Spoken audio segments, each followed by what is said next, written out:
की रेड पर सियासत गर्मा गई है। आम आदमी पार्टी के राष्ट्रीय संयोजक और दिल्ली के पूर्व सीएम अरविंद केजरीवाल ने ईडी रेड पर केंद्र सरकार का घेराव किया। एक्स पर पोस्ट कर केजरीवाल ने कहा, जैसे ही बंगाल चुनाव खत्म हुए मोदी ने पंजाब में रोज ईडी की रेड करना शुरू कर दिया है। पिछले कुछ सालों में नरेंद्र मोदी ने पंजाब के साथ बहुत धक्का किया है, पंजाबियों को तरह तरह से प्रभावित किया है।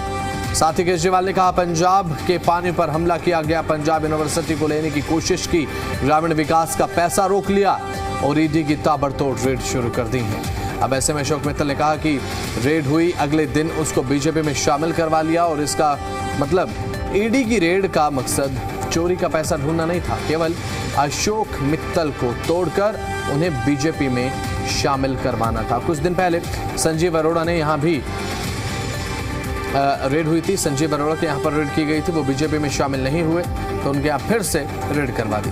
केजरीवाल के मुताबिक पंजाब गुरुओं की धरती है। कई सौ साल से औरंगजेब जब जुल्म कर रहा था, अत्याचार कर रहा था, कई सौ साल पहले देश के कई भागों पर उसने कब्जा कर लिया था। प्रधानमंत्री मोदी ने बेईमानी से देश के कई हिस्सों पर कब्जा किया है और उसके बाद औरंगजेब पंजाब पहुंचा, पीएम मोदी भी अब पंजाब पहुंचे हैं।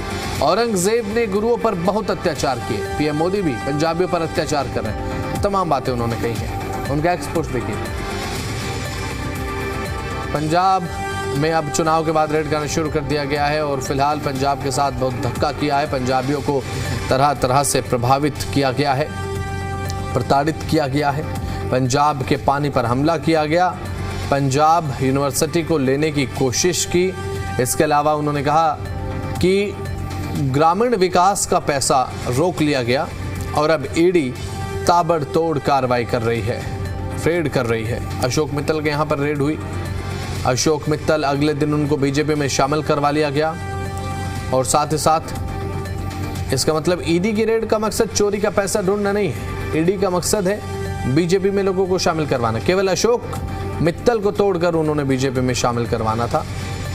और जैसे ही बंगाल चुनाव खत्म हुआ, पीएम मोदी ने पंजाब में